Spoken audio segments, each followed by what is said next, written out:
का हमारा first question है, hair test detect dash in urine.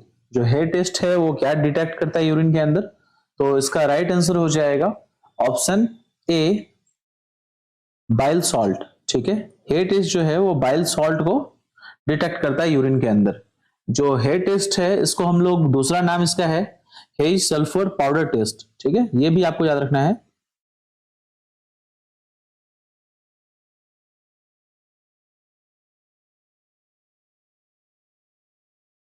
ठीक है, इसको इस टेस्ट से भी हम लोग जानते हैं और इसका काम सिर्फ क्या है कि बाइल सॉल्ट को ही डिटेक्ट करता है यूरिन के अंदर। ठीक है, चलिए नेक्स्ट क्वेश्चन देख लेते हैं। हमारा नेक्स्ट क्वेश्चन है, which of the following type of cholesterol is called as good cholesterol. अब पूछा जा रहा है इसमें से कौन सा जो टाइप है जिसको हम लोग गुड कोलेस्ट्रॉल कहते हैं। तो इसका राइट आंसर हो जाएगा ऑप्शन ए, एचडीएल कोलेस्ट्रॉल। ठीक है, और एलडीएल जो है इसको हम लोग बैड कोलेस्ट्रॉल कहते हैं। ठीक है, और ये हमारा क्या है, ये गुड कोलेस्ट्रॉल है।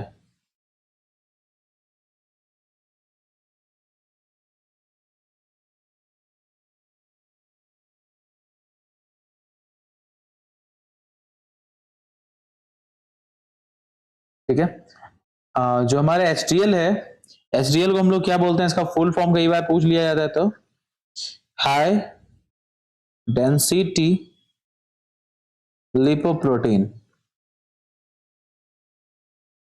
ठीक है, ये इसका फुल फॉर्म है।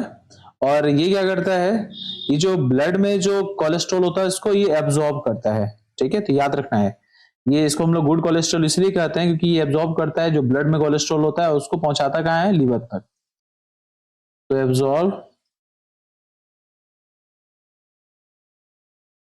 Cholesterol in the blood and carry it back to the liver. ठीक है, ये याद रखना है। चलिए नेक्स्ट क्वेश्चन देख लेते हैं, और कुछ इसके और भी क्वेश्चन क्या आ सकते हैं इससे रिलेटेड, ये भी देख लेते हैं। यदि नॉर्मल रेंज पूछा जाता है इसका, तो याद रखना है कि ये जो नॉर्मली जो होता है ये एबव 40 आप रख लो, या तो कई जगह पे आपको 35 टू 65 देखने के लिए मिल सकता है मैन के अंदर, और वुमेन के अंदर जो है 35 टू 80 ये दिख सकता है। ठीक है, mg पर dl इतना दिख सकता है। ऐसे यदि आप कई जगह आपको यहाँ पे जो है एबव 40 भी रहेगा। ठीक है, ये ग्रेटर देन 40, 40 से ज्यादा। ठीक है, और एलडीएल कोलेस्ट्रॉल जो है ये 100 से कम होना चाहिए, लेस देन 100 होना चाहिए। तो ये भी याद रखना है आपको। ठीक है, चलिए नेक्स्ट क्वेश्चन देख लेते हैं। क्वेश्चन नंबर 3 देख लेते हैं, which is the eosinophilic count present in a normal DLC smear. जो नॉर्मल डीएलसी स्मेयर होगा उसमें स्नोफिल काउंट कितना होगा, कितना परसेंट होगा? तो इसका right answer option C, 1 to 4%। ठीक है, जो नॉर्मल डीएलसी स्मेयर होता है उसके अंदर जो है 1 to 4%, यानी आप कह सकते हैं 50 to 500 mm³ पर mm³, इतने ये हमारे स्नोफिल प्रेजेंट होते हैं। ठीक है, याद रखना है। तो परसेंट में पूछेगा तो 1 to 4%। चलिए नेक्स्ट क्वेश्चन देख लेते हैं।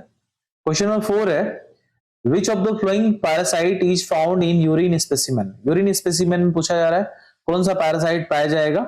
तो उसका राइट आंसर हो जाएगा ऑप्शन बी, ट्रैकोमोनास वेजेनालिस। जो ट्रैकोमोनास वेजेनालिस है ये पाया जाता है, और ये क्या काउज करता है, तो वेजेनाइटिस ये काउज करता है। ठीक है,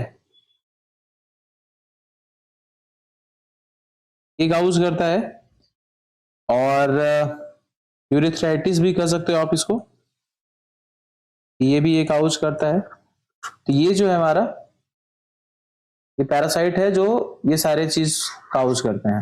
ठीक है, तो कहां प्रेजेंट होगा, तो यूरिन स्पेसिमेन में ये प्रेजेंट होगा। चलिए नेक्स्ट क्वेश्चन देख लेते हैं। क्वेश्चन नंबर 5 है हमारा, what is the gauge of the needle commonly use for venipuncture. Venipuncture करने के लिए कितने गेज के निडल का इस्तेमाल हम लोग करते हैं? तो इसका राइट आंसर हो जाएगा ऑप्शन सी, 21 गेज। ठीक है, 21 गेज के निडल का हम लोग इस्तेमाल करते हैं मेनली जो हम लोग कॉमनली जो वेनी पंचर करते हैं उसमें 21 गेज का नीडल का इस्तेमाल करते हैं। ठीक है, अब कई बार ये आता है कि जो हम लोग ब्लड डोनेशन जो होता है तो उसमें कितने गेज के नीडल का इस्तेमाल करता है, तो याद रखना है 16 to 70।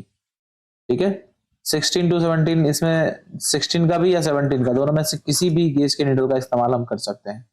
ठीक है, मतलब ये मोस्ट कॉमनली है जिसका इस्तेमाल किया जाता है ब्लड डोनेशन के लिए। ठीक है, और ब्लड कलेक्शन के लिए जो हम लोग इस्तेमाल करते हैं कॉमनली वेनी पंचर के लिए, तो वो हमारा कौन सा है, 21 गेज है। ठीक है, चलिए क्वेश्चन नंबर 6 देख लेते हैं। Which one of the following test is not used to detect renal function? renal function को डिटेक्ट करने के लिए इसमें से जो दिए गए ऑप्शन है, इसमें से कौन सा टेस्ट जो renal function को के लिए नहीं करते हैं, तो इसका राइट आंसर हो जाएगा ऑप्शन ए, ब्लड शुगर। ठीक है, renal function के लिए हम लोग ब्लड शुगर नहीं करते हैं, बाद में की यूरिया, क्रेटिनिन, बन, ये सारे हमारे किसके लिए हैं, ये सारे हमारे KFT यानी किडनी फंक्शन टेस्ट के लिए हम लोग करते हैं इसको, renal function के लिए। ठीक है, या RFT बोल लो इसको। चलिए नेक्स्ट क्वेश्चन देख लेते हैं।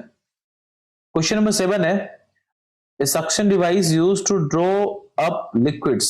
लिक्विड को ड्रॉ करने के लिए हम लोग कौन सा सक्शन डिवाइस का इस्तेमाल करते हैं? ऐसे आप लोग पिपेट ढूंढ रहे होंगे इसमें, तो यहाँ पे क्या है कि इस ऑप्शन में से आपको जो है, यदि इसमें से एक्यूरेट ऑप्शन पूछा जाए तो सेफ्टी बल्ब इसका एक्यूरेट ऑप्शन हो जाएगा। ठीक है, इस सेफ्टी बल्ब का इस्तेमाल भी जो है सक्शन डिवाइस के रूप में किया जाता है सक करने के लिए। ठीक है, तो सेफ्टी बल्ब इसका राइट आंसर है। चलिए नेक्स्ट क्वेश्चन देख लेते हैं। क्वेश्चन नंबर 8 देख लेते हैं। Which test cannot be performed on a serum sample? आपको पूछा रहा है कौन सा टेस्ट है जो सीरम सैंपल से परफॉर्म नहीं किया जा सकता है, तो इसका right answer option D, clotting factor. जो क्लॉटिंग फैक्टर टेस्ट होंगे वो सीरम सैंपल से हम लोग परफॉर्म नहीं करेंगे। इसके लिए हम लोग को क्या चाहिए होता है, इसके लिए जो सोडियम साइट्रेट ट्यूब होते हैं उसमें हम लोग इसको लेते हैं। ठीक है, क्योंकि उसके अंदर बफर्ड होता है, वो हमारा जो सोडियम साइट्रेट होगा वो उसके अंदर प्रेजेंट होगा। ठीक है, एंटीकोगुलेंट के रूप में। तो याद रखना है क्लॉटिंग फैक्टर के लिए हम लोग जो ब्लू टॉप ट्यूब होते हैं उसका इस्तेमाल करते हैं। ठीक है, और उसके अंदर क्या होता है, 3.2%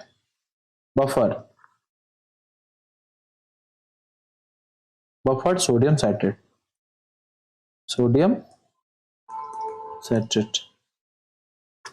ये इसके अंदर प्रेजेंट होता है।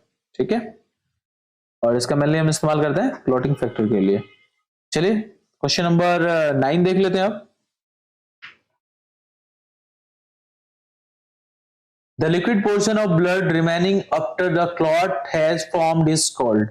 पूछा है वो कौन सा लिक्विड पोर्शन है ब्लड का जब क्लॉट का फॉर्मेशन हो जाता है, तो जो लिक्विड पोर्शन है ब्लड का उसको हम लोग क्या बोलते हैं, तो इसका राइट आंसर हो जाएगा ऑप्शन बी, सीरम।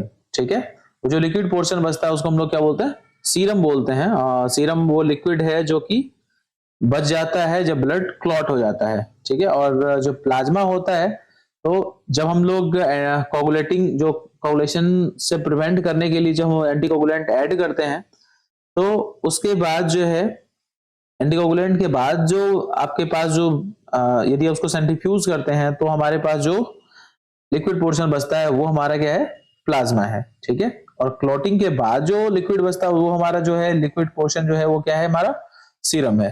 तो इन चीज को अच्छे से आपको याद रखना है। चलिए लास्ट क्वेश्चन जो हमारा आज का आखिरी क्वेश्चन वो देख लेते हैं। क्वेश्चन नंबर 10 है, what is PPE in laboratory. Laboratory में पीपीई क्या है, तो इसका राइट आंसर हो जाएगा option A, personal protective equipment. जो पर्सनल प्रोटेक्टिव इक्विपमेंट है ये हमारा पीपीई है।